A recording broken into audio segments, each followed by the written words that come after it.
দেখুন এখানে হাতে রুটি তৈরি করা হচ্ছে ভুট্টার আটার, বাড়ির ভুট্টার আটা। আপনারা অনেকেই জানেন ভুট্টা খুব ভালো জিনিস, ভুট্টা দিয়ে অনেক কিছু করা হয়। তো দেখুন কিভাবে আমরা হাতে রুটি তৈরি করছি। খুব সুস্বাদু এবং টেস্টি খাবার। কে কে এই রুটি খেতে ভালোবাসেন, পছন্দ করেন, অবশ্যই কমেন্টে জানাবেন। এটা আমি নিজেই তৈরি করছি।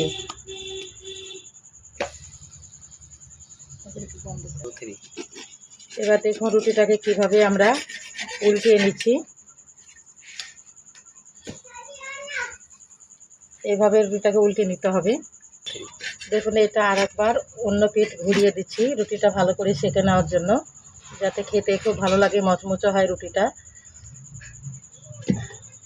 এটা কি দিয়ে খেতে হয় জানেন? লেবুর রস চিপে দিয়ে, রসুন, আদা, কাঁচা লঙ্কা, লাল লঙ্কা দিয়ে ভালো করে ভেজে তারপরে এটা বাটনায় বেটে নিতে হয়।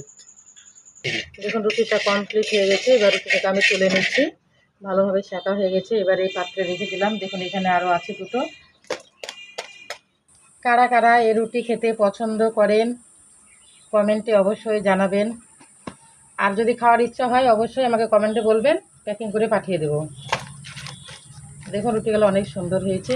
ভুট্টা রুটি মনে রাখবেন।